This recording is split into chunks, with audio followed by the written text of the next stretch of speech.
c'est une activité de l'Association sénégalaise des sciences de gestion qui s'intitule les Carrefours du management au Sénégal. L'activité a pour objet de faire rencontrer des professionnels et des universitaires pour échanger sur des thèmes d'importance pour le pays, pour nos entreprises et pour le management en général.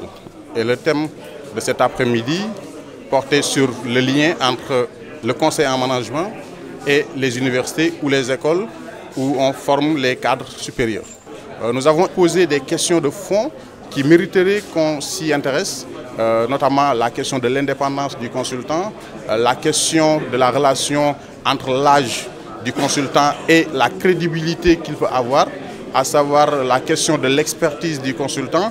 Autant de questions que nous avons visitées qui nous amènent aujourd'hui à penser que s'il y a une bonne articulation, une bonne interaction entre l'université et le monde des consultants, nous pourrons relever le défi de la transformation.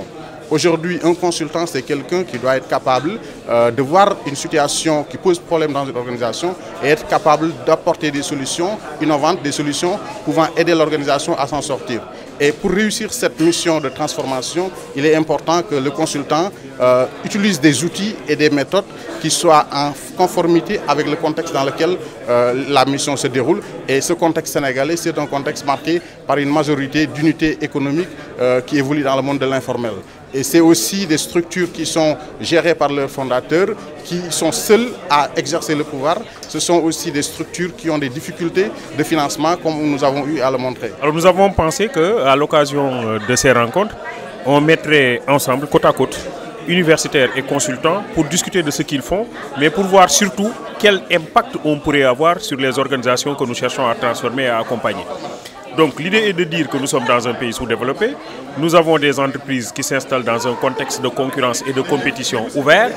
Maintenant, il faudrait que ces organisations soient outillées, soient renforcées, soient suffisamment musclées pour pouvoir tenir la concurrence à un niveau international.